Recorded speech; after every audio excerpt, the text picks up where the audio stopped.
Howdy folks, I'm on my way back up from Tampa, going home to almost Jacksonville area where I live. Kind of struck out down in the Tampa area. I've been shopping beetle donors, and I had 3 lined up to go look at and struck out. None of them were quite what they advertised, so a little bit of a bummer. The update is I'm halfway through Mr. Gene Smith's beetle build. It's going well. It's coming out nice. I'm about ready to put the fiberglass on it. I probably got a day of doing a little body work on the fiberglass, do the fuel door, and get some of those ridges and a little bit of the imperfections that come out of the mold. So that's where I'm at with his. Probably tomorrow I'll do that fiberglass work or that body work, and then maybe Friday I'll be able to actually hang the fiberglass. That'll be exciting. That's always an exciting part of the build. I'm still waiting on the rear window, so I can't put the rear window surround on until I get the rear window and I cut it. So that's got to wait a little bit. But I can start fitting the tail lights that he wants. The 39 Chevy, sort of a torpedo. He really wants those lights, so I'm gonna make them work. They're really close to working, but they're designed to sit on top of a curved fender, and so they have a flat spot where you mount them, and they mount directly to the steel on the old Chevys. I talked a little bit about that a couple weeks ago. I'm gonna mount them on the bed, on the sides of the bed. So because of that angle cut, they're gonna point outwards a little bit. So I gotta make some kind of mount spacer setup and then try to make it look nice. I got him the chrome ones, and he says, I like shiny. So we got the chrome ones. So I think it'll look sharp, but it'll take a little bit of time, and that kind of stuff is not just bolted all together, or, you got to mock it up, stand back and look at it, take some measurements, set them up a little bit, set them down a little bit, pinch them in, pinch them out. So it takes some time to figure out exactly what you're going to fabricate, and then of course the fabrication takes a little bit of time. So that's Gene's Beetle. As far as future work, all right, the Jeep kit coming soon. Mark Smith Performance is going hard on getting into the production mode and making the videos. He took his prototype one back apart and is working on the videos. I don't have a Jeep kit yet. I have a Jeep. It's ready to cut, but I don't like to cut a car for a kit until I have the kit in hand. Particularly since I'm limited on covered space. I can really only fit 2 cars in my shop. And once you cut a car, you can't let it sit outside, right? For rain, I don't want to ruin the interior on that car. So, but I have the Jeep. The gentleman that owns it, Mr. Ken, out in Hawaii, he's very excited about it. We chat still frequently, once a week or so. He has sent me some really cool stuff to put on it. I got lockers to put in the diffs. A really cool kind of cow catcher looking front bumper insert, maybe you call it. It's like the lower half of the front bumper. I've got that prepped and primed up, so at least it's not rusting. It's steel. It's a custom fabrication, and then rock sliders and a couple other things. So I think that's going to come out to be a pretty cool build. It won't just be straight up stock looking, which, to be honest, I like the kit. I like the way it looks.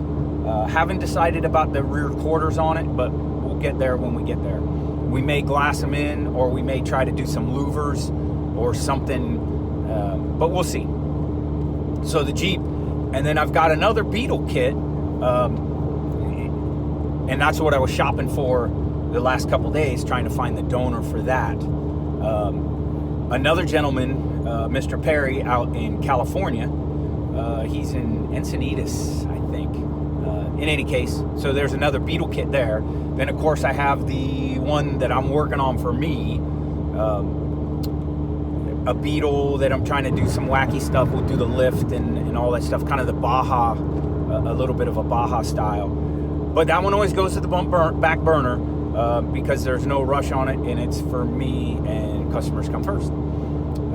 There are 2 more customers that have not put down a deposit yet, but I'm pretty sure they're going to. Another Beetle kit, and then a Jetta, a gentleman up in Canada.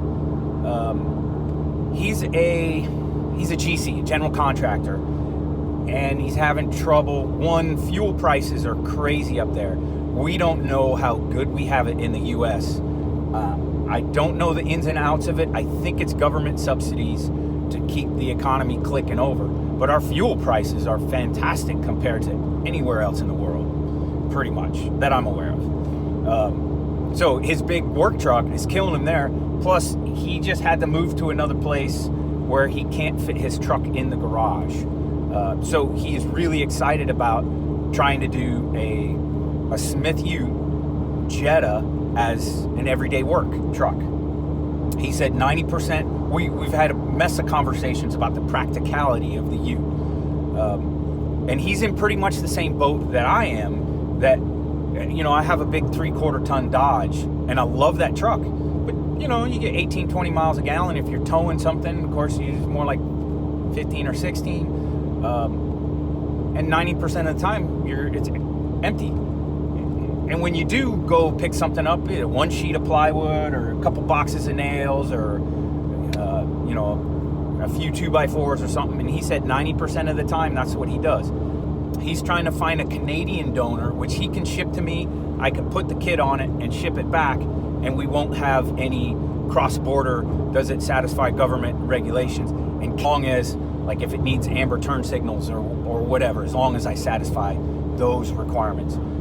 And the cool part is, in Canada, they have Mark IV and Mark V Jettas that are 4Motion. So it's pretty much an all-wheel drive system, if you're not familiar, which would be awesome. I want to build one of those. I want to build one for myself. But point being, probably pretty much booked up till April or May with builds. So that's pretty cool. If you may be able to tell, I'm in the Mark V Jetta here. Love this thing. This is really the first long drive I've had it on since I put the Smith Ute on. I drove it up to Delaware earlier this year. It all kind of blends together now. In fact, it's funny, last year this time, I was just thinking about it. Last year on this time, I was driving the Blue Beetle Ute out to Sedona. So it's really only been a year that we've had these Beetle Utes. And boom, they are taking off. But it's such a cool little beast. Man, I love those little cars. Anyway, getting off subject there. So the Mark V, behaving beautifully. It's fairly stock. This is the Common Rail diesel. It's a 2009. If you are considering a Mark V and you're interested in diesel, there are 3 different diesel engines in the Mark V era. BRM, HMW, and then the Common Rails. If you are interested in a diesel, I highly recommend the Common Rails. They're 140 horsepower stock. Those are the Dieselgate VW diesels. Since they've been fixed, no issues, man. I'm loving this thing. It's fantastic. And if you want to do a little bit of tuning, you can. So specifically of Mark V, so up till 2010, the Common Rail diesel was in the 09s and the 10s. So if you're considering a Jetta diesel Mark V, look for a 9 or 10. I think you will be happy with it. I have done a lot of diesel tuning in the Mark IV era, and you will spend about $2,000 on an ALH or a BEW to get it to the stock horsepower of this car, of the Common Rail engine. Not a wild tune, but you're going to tune it. You're going to need a better clutch than the stock clutch. and injectors. Those are the big three. And then you'll probably want to do intake and exhaust to support that. But to get a ALH or a BEW up to 140 horsepower, you're going to spend $1,500 to $2,000. Of course, it depends how much work you do yourself and what kind of deals you find. So why not start with the common rail that starts at 140? A couple miles per gallon less. Not quite as fuel efficient. The ALH from the Mark IV era TDI is awesome. I love that engine. It's not a powerhouse, but it's really reliable, solid car. And you can get them up to about 200 horsepower. And I don't know the foot-pounds, the torque that is associated there. I believe it's about 300. It's amazing. The diesel engine, much more foot-pounds of torque per horsepower than in a gasoline engine, which is really what makes it fun to drive and gives you towing capacity, cargo capacity, etc. But that's the seat of the pants feel. When you punch the gas, you feel that seat pulling you faster. So if you're considering a Jetta diesel, check out the common rails. I think you will be glad you did.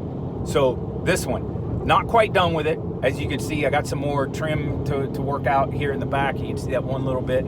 I got most of the interior done, just a couple of little edges, basically around the window is what I got to do with trim. I found a Black Friday deal on a Banks exhaust for this car, so I put that on, and it sounds great.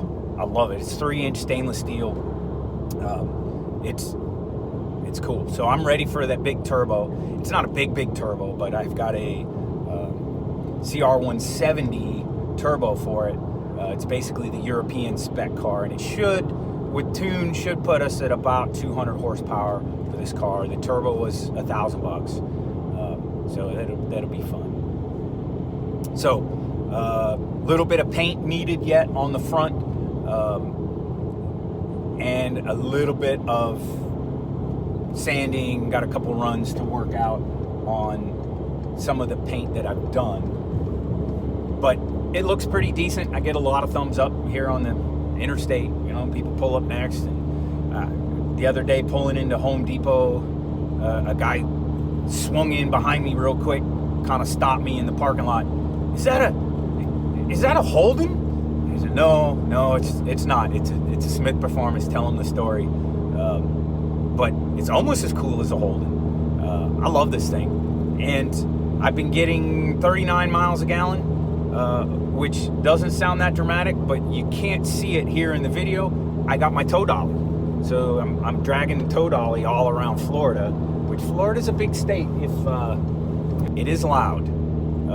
Tow dollies are always loud when they're empty, unloaded, because there's no suspension in them. The chains rattle, and it's kind of loud. And I was surprised when I first hooked it up and towed it around the block to see how things went before I launched. But it's behaving fantastic, and I can't say enough good things about the Mark V. It's not a super sexy car, but man, I'm gonna go ahead and close there. Hope everybody has happy holidays and Merry Christmas. If you're the Christmas person, I personally am, and I'm looking forward to Christmas here, and man, it's less than 10 days. I got some cool presents under the tree for the kids and my wife. Excited for them to open it. I hope you all have great holidays. Be kind to each other and take care.